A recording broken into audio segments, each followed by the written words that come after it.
In 1846, Lower Manhattan's 5 Points region was viciously fought over by dozens of street gangs attempting to carve off a part for themselves. In the tunnels beneath the city, a father prepares for a fight with the help of his son. Priest Valen teaches his son Amsterdam that Saint Michael, their guardian, is the one who expelled Satan out of paradise. Valen is the commander of the Dead Rabbits, an Irish Catholic gang that is ready to attack their opponents. Amsterdam grew up surrounded by his father's lieutenants and killers, such as Happy Jack Mulroney, Hellcat Maggie, and McGloin. Before reaching the battlefield, Amsterdam is joined by his friend Johnny, while Valen is faced by a mercenary named Walter Monk McGinn, who will only fight for the Dead Rabbits for 10 shillings every notch. The gang leaves the brewery and enters Paradise Square to start a territorial war with the natives, a mob of persons born in the United States commanded by their Protestant leader, Bill the Butcher Cutting. The newly arrived Dead Rabbits are just 30 strong compared to the hundreds of natives, but they have gained the support of other foreign gangs. With the formalities out of the way, the two sides clash in a deadly war for ownership of Lower Manhattan's 5 Points. As the youngsters stand on the sidelines and take notes, the two teams murder each other, with Valen and Bill both easily dispatching their opponents, as Monk counts his new notches and Kitty gathers ears. Bill approaches Valen from behind out of respect, but when he turns, he is stabbed in the stomach and killed with a second knife to the side. Valen's kid observes his father's fall, while Cutting draws all the Dead Rabbits' attention to their dying leader, effectively ending the conflict. Bill puts Priest out of his agony by ordering Valen's body to be buried with honor and dignity, but not before Monk collects the money owed him. Bill instructs the Indians to see that Amsterdam obtains a decent education, but the youngster steals the weapon used to murder his father and flees. Johnny guards his friend while Amsterdam, now orphaned, makes his way into the caves and buries the blade, planning to reclaim it later for vengeance. He is discovered and sent to an orphanage, while Bill proclaims the Dead Rabbits illegal and forbids anyone from ever speaking their name again. 16 years later, Amsterdam has matured into a man, returning to 1962 New York and discovering that McGloin is now one of Bill's lieutenants, spending his days throwing rocks at the Irish immigrants that arrived by boat, having previously been one himself.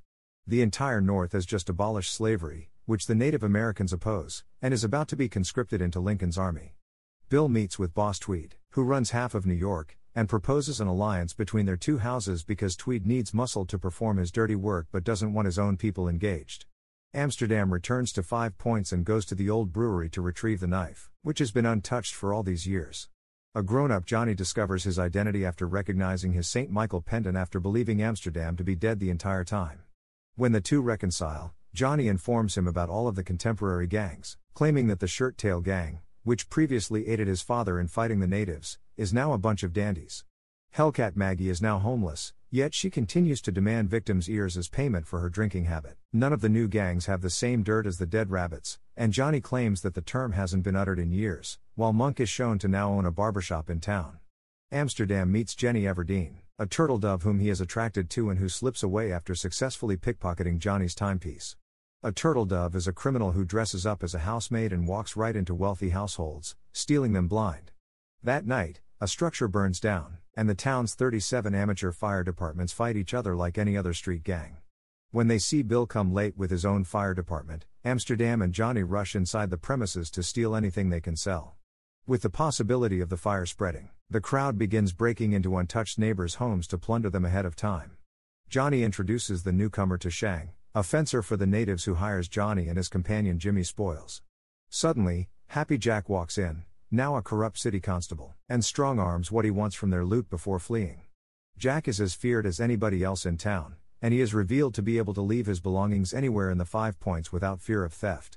Johnny is assigned to deliver the resulting valuables to Bill, and he brings Amsterdam with him. Bill the Butcher now has numerous Dead Rabbit followers under his control, and he even has a shrine to Valen on the wall.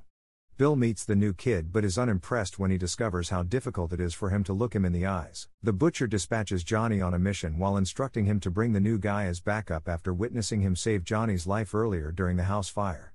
Ships carrying the bodies of individuals killed in the conflict arrive in the city, and the boys are tasked with looting their corpses as they arrive. They notice that the captain has been slain after the ship has already been robbed by a group known as the Daybreak Boys. So Amsterdam comes up with the brilliant idea of selling his corpse to the medical school, branding them the Ghoul Gang in the tabloids, and making Bill pleased. Amsterdam even teaches Bill how to pronounce the word ghoul, having received a better education than Bill himself.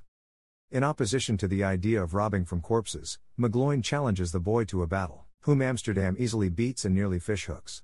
Bill begins to induct the new guy into the group after being pleased by his ability to overcome one of his lieutenants. He shields his youthful assets and nominates 4 other poor sods to be hung in town square to placate the crowd after hearing from Tweed that they need someone to pin all the crimes on Bill.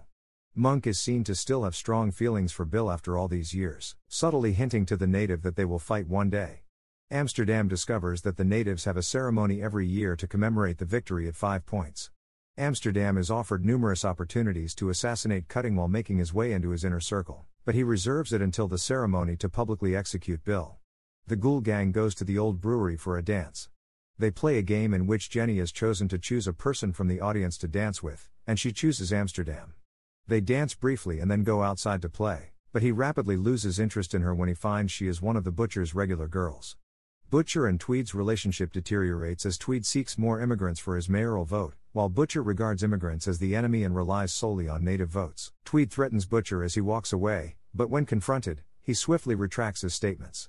While the audience is pelting Lincoln with rocks during a performance of Uncle Tom's Cabin, Amsterdam foils an assassination attempt, leaving Bill wounded. He is the only one who assists Bill and fatally shoots the assassin, causing the gunman to bleed out before the Butcher discovers who he is working for. After Bill acknowledges his hero in front of the entire city, Amsterdam realizes he acted out of genuine loyalty to Bill rather than his own retribution plan. Monk approaches him in private, admitting that he knows who Amsterdam is and that whatever he plans, he must be careful. Bill and Amsterdam retire for the night, and Jenny tends to the wounded native.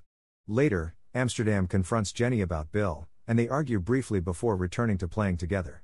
Amsterdam awakens in the middle of the night to see Bill standing menacingly next to his bed, but he is okay with Jenny's presence and just tells Amsterdam about the one adversary he has ever faced who is worth remembering. Priest Vallon had beaten him in a battle a long time ago and abandoned him to live with the guilt.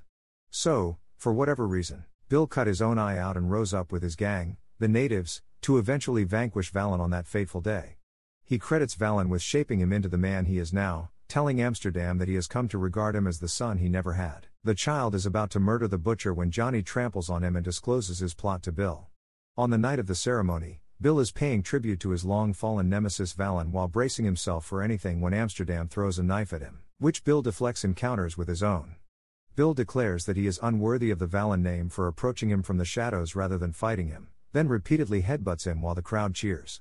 As his father previously did, the Butcher melts the side of Amsterdam's face and leaves him to live with his humiliation. Jenny is nursing Amsterdam back to health and attempting to persuade him to leave New York and accompany her to San Francisco when they are unexpectedly visited by Monk. He gives Amsterdam his father's straight razor, which he had snatched in the street for safekeeping 16 years before. When Amsterdam has recovered, he marches out in front of everyone and hangs a dead rabbit from a fence in Paradise Square. When it returns to Bill, he dispatches Happy Jack to personally investigate who gave the message without contacting the police. Amsterdam ambushes and chokes him out while hunting for an abandoned chapel before hanging his body in Paradise Square. Johnny reconciles with Amsterdam and wishes he could undo what he told Bill, but he is warned he must leave town or his friend will kill him. Bill sees Jack strung up and believes it demonstrates true bravery from Amsterdam, but he loves Happy Jack's commitment to his cause more than most and feels compelled to react.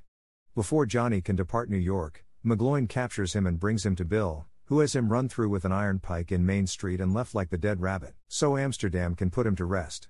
With 15,000 Irish arriving in New York every week, Amsterdam replenishes the dead rabbit's ranks to challenge even the natives.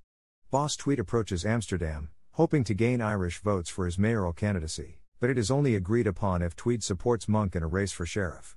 Bill's native candidate and Monk battle it out at the polls, with Monk eventually winning by more votes than there are voters, thanks to Tweed's complete rigging. In reaction, Bill appears at the Monk's barbershop. Bill kills the new sheriff by throwing a meat cleaver into his back while he walks away, knowing Monk is now a man of peace and will not engage him in a battle. At Monk's funeral, Amsterdam walks past the laughing natives and presents a challenge to Bill, which he accepts. The Irish and native gang leaders meet to negotiate the rules of engagement, eventually agreeing on the traditional rule of no guns.